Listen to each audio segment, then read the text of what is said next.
Yesu nashimwe bene data, amazina nitwa Kamuntu Jean Paul, nongeye ndagarutse. Ni umwanya wo gusobanura inzozi mwarose. Ese urota iki? Ese ujya urota? Ese iyo urose birasohora cyangwa ntabwo bisohora? Ese iyo urose urabyuka ugasenga? Ese iyo urose byiza birasohora? Ese iyo urose bibi birasohora?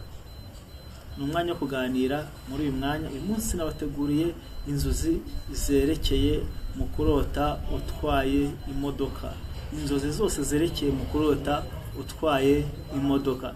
Ni ukuvuga ngo iyo urose utwaye imodoka kandi ukarota ubona uri mu muhanda mwiza kandi utwaye ubona nta mbogamizi zirimo, ni ukuvuga ngo ni icyerekezo cy'ubuzima bwawe, cyangwa se ni ubuzima bwawe buri kugenda neza, cyangwa se ubuzima bwawe bugiye kugenda neza, cyangwa se ibitagendaga neza bigiye kugenda neza, cyangwa se bishobora kugaragaza yuko hari urugendo rwawe rw'imibereho urimo bugiye kugenda neza, nta mbogamizi y'ubuzima urimo none.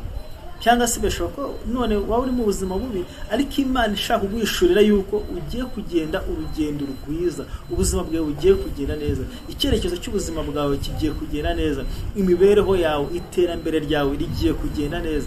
Bitewe n'iki? Uri mu muhanda mwiza, utwaye imodoka, nta mbogamizi urimo guhura nazo. Rero nuramuka urose utwaye imodoka kandi mu muhanda mwiza, icyo gihe uzamenye yuko ubuzima bwawe bugiye kugenda neza, cyangwa se buri kugenda neza, cyangwa se ugiye kugenda winjire mu nsinzi yawe, cyangwa se ibyo urimo, nimba ukundana, cyangwa se nimba uri muri business, cyangwa se nimba uri nk'umuyobozi, n'ibimenyetso cyangwa se ni inzozi zikwereka yuko ibyo urimo birimo kugenda neza, cyangwa se hari ibintu Imana irimo kugwishurira, Imana irimo kubiguhishurira kugira ngo ikwereke yuko bigiye kugenda neza. Nimba Imana ibikwereka icyo gihe utari muri situation nziza, cyangwa se ibyo urimo bitagenda neza, Imana ibikwereka yuko noneho bigiye kugenda neza. Icyo gihe rero nuramuka urose izo nzozi, uzabyuka usenge, ubwire Imana ati Imana, ndashaka yuko ubuzima bwanjye bugenda neza, ndashaka kugera ku nsinzi yanjye, ndashaka kugera kuri wa munezero, kuri ya mahoro, kuri bya byishimo, kuri bwa butunzi.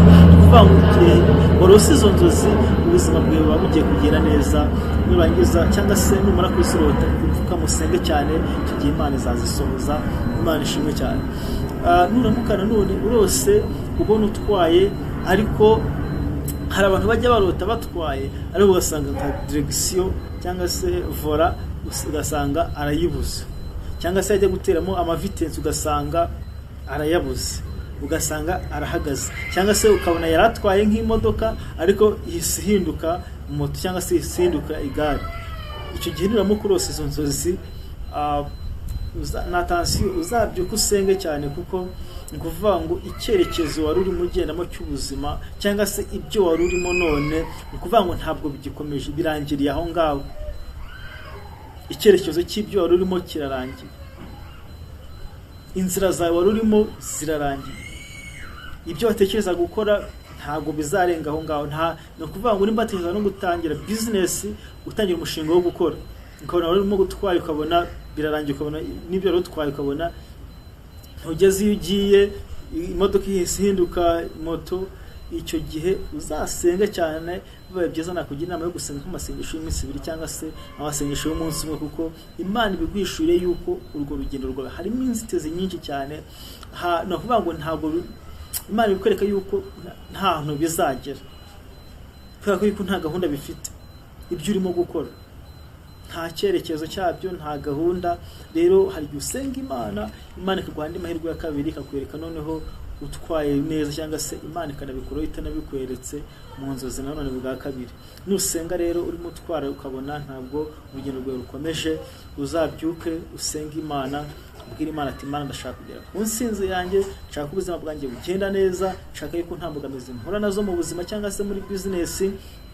Uzasenga Imana, Imana izagwishurira. Ikindi nuramuka urose utwaye imodoka, ukabona utwaye abantu benshi cyane, cyangwa se ukabona utwaye bus, ukabona ni abantu benshi utwaye, icyo gihe uba ufite umwuka wo kuyobora, ufite umwuka w'ubuyobozi, cyangwa se Imana iba yaraguhaye ijambo. Uzayobora, uzaba umuntu ukomeye cyane, uzayobora ibintu byo ushobora kuyobora wenda mu nzego za leta, ushobora kuyobora diporotoma runaka cyangwa se mu bigo byikorera cyangwa se n'ahandi hantu runaka.